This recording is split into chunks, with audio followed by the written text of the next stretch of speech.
નમસ્કાર, દૂરદર્શન સમાચારમાં આપનું સ્વાગત છે. જોઈએ આ બુલેટિનના સમાચાર.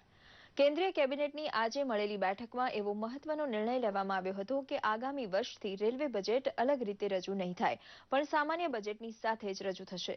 કેન્દ્રીય નાણામંત્રી અરુણ જેટલીએ આજે પત્રકાર પરિષદમાં આ માહિતી આપતા વધુમાં જણાવ્યું હતું કે વર્ષ 2017-18થી અલબત્ત રેલવેની સ્વાયત્તતા યથાવત રહેશે. નાણામંત્રીએ એવી પણ માહિતી આપી હતી કે હવેથી બજેટમાં યોજનાકીય ખર્ચ અને બિન યોજનાકીય ખર્ચ એવો ભેદ પાડવામાં નહીં આવે. આમ 1964થી રેલવેનું અલગ बजट रजू करवानी प्रणाली नो आगामी वर्ष थी अंत आवशे.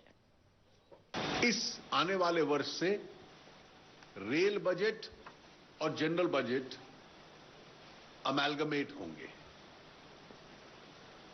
There will be only one budget, which will be the general budget, and all proposals with regard to the railways will be a part of the general budget. Consequently, there will be only one appropriation bill. Railways की एक distinct identity है और उसका अपना expansion व्यय है, उसकी functional autonomy है, वो सब बरकरार रहेगी.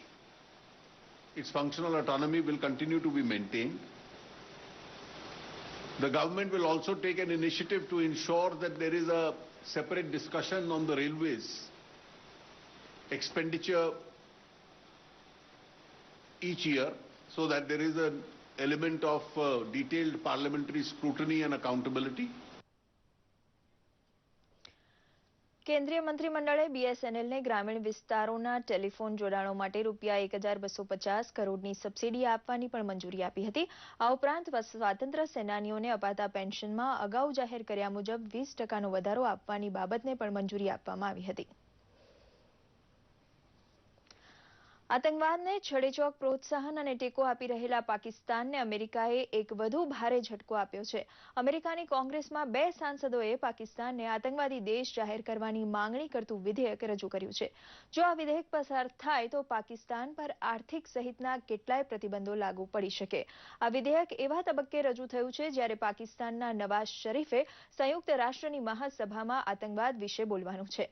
જો આ વિધેયક પસાર થાય તો અમેરિકા તરફથી પાકિસ્તાનને મળતી લશ્કરી કે આર્થિક તમામ સહાય બંધ થઈ જાય. આ વિધેયક બાબતે અમેરિકી શાસને 4 મહિનામાં વિચાર કરી નિર્ણય લેવાનો રહેશે. આ બિલને ટેક્સાસના સાંસદ ટેડ પો અને કેલિફોર્નિયાના ટાટા રોરા વાચરે રજૂ કર્યું હતું.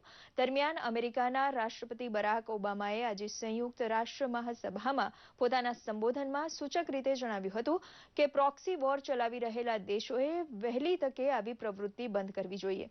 આતંકવાદ અને સાંપ્રદાયિક હિંસાથી પશ્ચિમ એશિયામાં અસ્થિરતા પેદા થઈ હોવાનું પણ ઓબામાએ જણાવ્યું હતું. યોગાનુયોગ ભારત ઘણા વખતથી પાકિસ્તાન પ્રોક્સી વોર કરી રહ્યું હોવાની સતત ફરિયાદ આંતરરાષ્ટ્રીય સ્તરે કરી રહ્યું છે.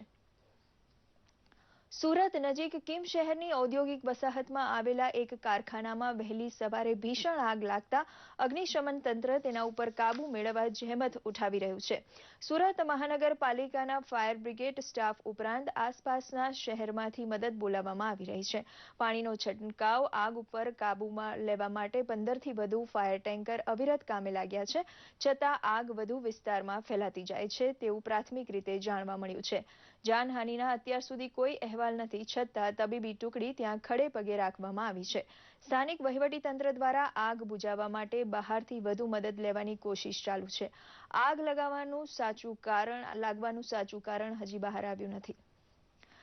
બનાસકાંઠામાં અમીરગઢ તાલુકાના 2 ગામો આજકાલ અજાણી બીમારીનો ભોગ બની રહ્યા છે. રાઇનો નામના વાયરસનો ચેપ લાગવાથી અત્યાર સુધીમાં 7 બાળકોના મૃત્યુ થતા તંત્ર સફાળું જાગ્યું છે. સામાન્ય રીતે બાળકોને છીંક આવી અને નાક અને ગળામાં બળતરા થવી જેવા લક્ષણો ધરાવતા આ રોગને લોકો ગંભીરતાથી ન લેતા તેના માઠા પરિણામ ભોગવવા પડ્યા છે.